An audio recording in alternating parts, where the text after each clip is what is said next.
Welcome to MMAPlay365, I'm Newsome, and I'm here to give you a Base AI recap from last weekend's event at UFC 286 from our UFC prediction software with the algorithms, with the predictions, and seeing where Base AI had value, the solid winners, and there's also a surprise loss in here as well, which does happen from time to time. Overall, with the straight pick prediction accuracy though at UFC 286, Base AI did get 10 out of 14 correct. Obviously, there was the one draw, but we don't accommodate the draw just because of how unlikely draws happen in MMA. So 10 out of 14 is roughly 71%. So considering that there was a couple of real surprises in there as well throughout the event, I'm quite happy. In fact, I'm very happy with 71% because it definitely performed better than I did with my predictions. So we're going to get into that, and we're going to start with the value section as well. So the value section, it can have a couple of different twists and turns, but more often than not, it's a prediction that Base AI got incorrect from the straight pick prediction accuracy.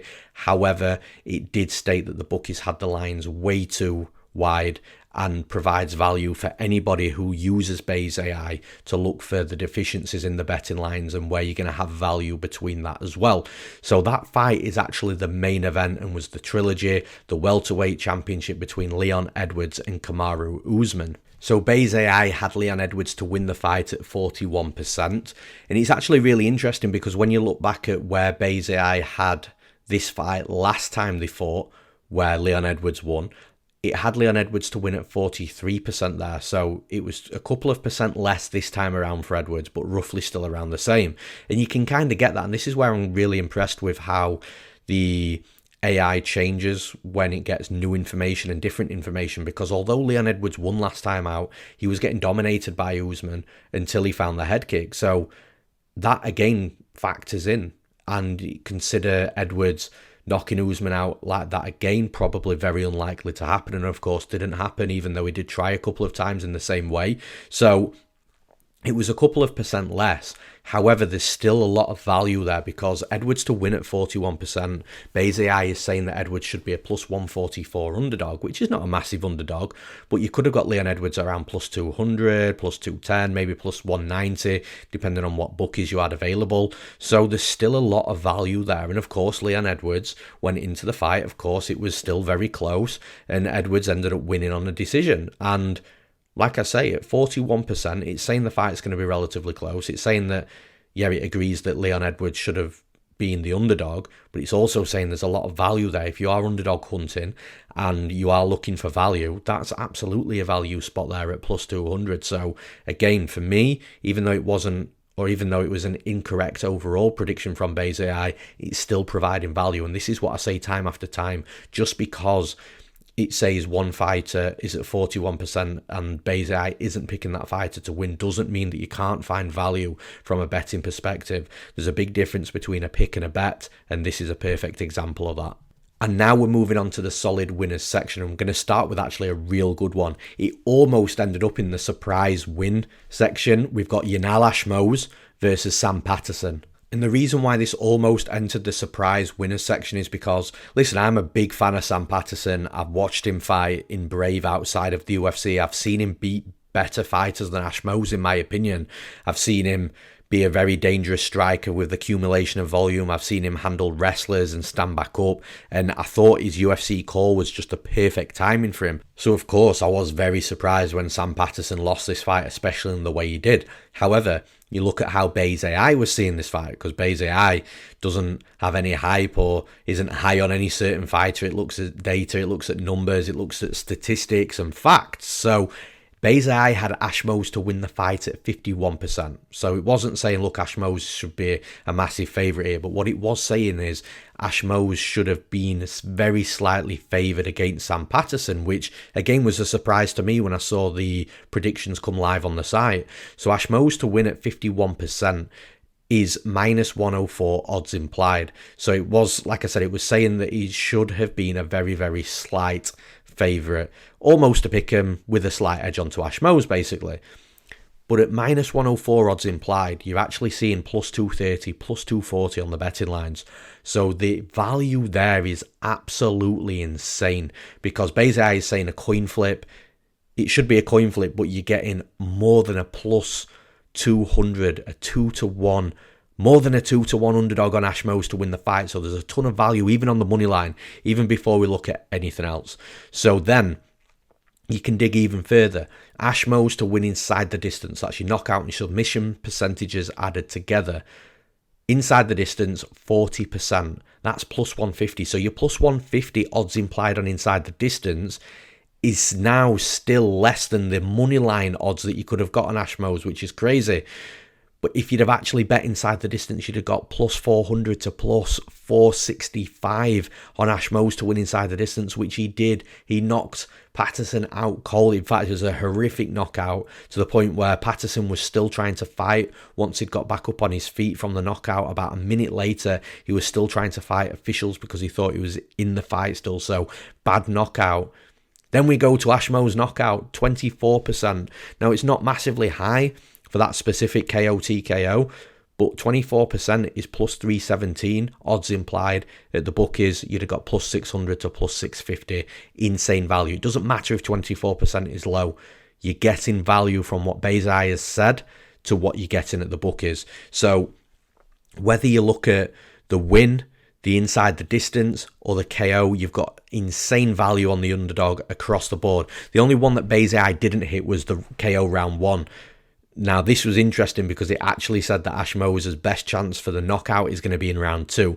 So I think it was probably seeing Patterson being the better fighter in round 1, not getting the finish, and then Ashmoz finding that knockout in the second round. So that's an interesting one, the fact that it wasn't round 1. But, man, across the board, you've got insane value on Yanal Ashmoz versus Sam Patterson there. The next solid winner, we've got Chris Duncan versus Omar Morales.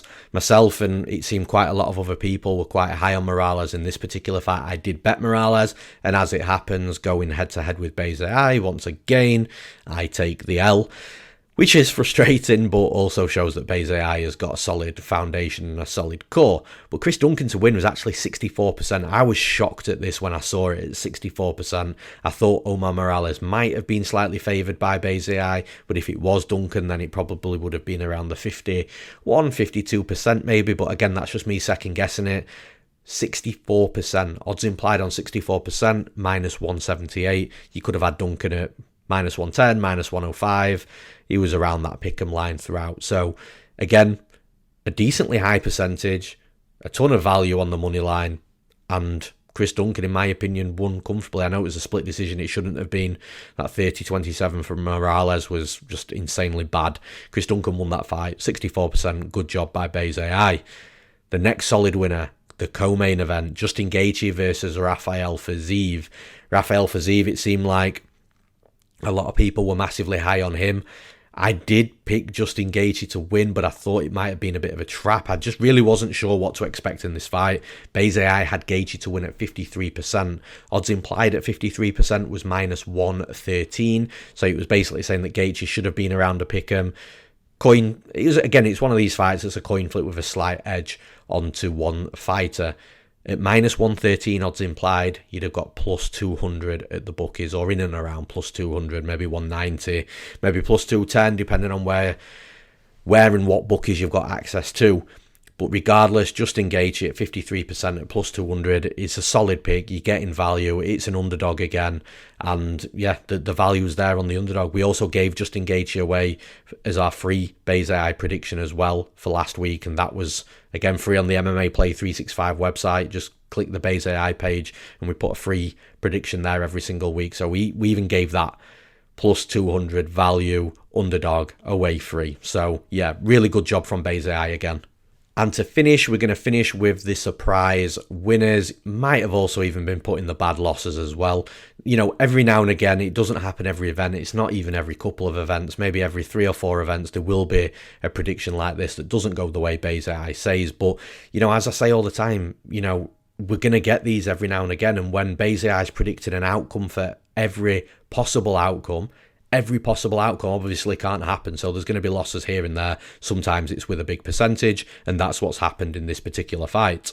And in this particular fight, it's Veronica Hardy versus Juliana Miller. Honestly, I can't believe how bad Juliana Miller actually looked. I don't know whether it was just an off night for her. I don't know whether she was overconfident, which she strikes me as the type of fighter that might have been overconfident. I don't know whether she was hurt, but Veronica had Juliana Miller to win the fight at 78%. Now, the odds implied at 78% is minus 355, so basically I was saying that she should have been a big favourite. But the bookies had her an even bigger favourite at minus 400, minus 450. So, in actual fact, the positive side of this is there was no value there anyway, because basically I was saying she should have been minus 355, and if you are looking for value, and then you see minus 400, minus 450, there's no value there from what basically I was saying. So, although it was a high percentage, the caveat, the get out of that is that there was, basically I was still saying there was no value. Now, Hardy to win on the flip side was 22%, which odds implied is plus 355. Again, Hardy on the betting line was plus 300 to plus 335, so there wasn't any value there either. So hopefully this was one of those fights where anybody really educated in the gambling game was looking at that and, you know, not betting it because it was telling the user that there was no value either on either side. So don't take the favourite and don't take the dog shot. Hopefully it was one of those fights where at minimum people would have passed. I don't think there'd have been a lot of people on Hardy when they're seeing the number of 22%, even when they're doing the maths on the prediction percentage, the odds implied to the odds that they're getting at the bookies. I think 22% is low enough to put some people off even betting the underdog, but there was no value there anyway, even if he had done the maths. So yeah, hopefully at worst this was a fight that people passed on, but yeah, nonetheless a surprise winner, because I was expecting Juliana Miller to absolutely slice through Veronica Hardy. The bookies were, which means the public were thinking the same, and it could have also been put in a bad loss as well because of that high percentage. But like I said, hopefully it was a pass. But that's all for this recap for Bayes AI from last weekend's event at UFC 286. We'll be back again with the phenomenal fight night that we've got coming up this weekend, and we'll be back next week for that with a recap from UFC San Antonio, which is headlined by Marlon Vera and Corey Sandhagen. Until then, I'm Newsome. Thanks for listening. We'll see you again next week.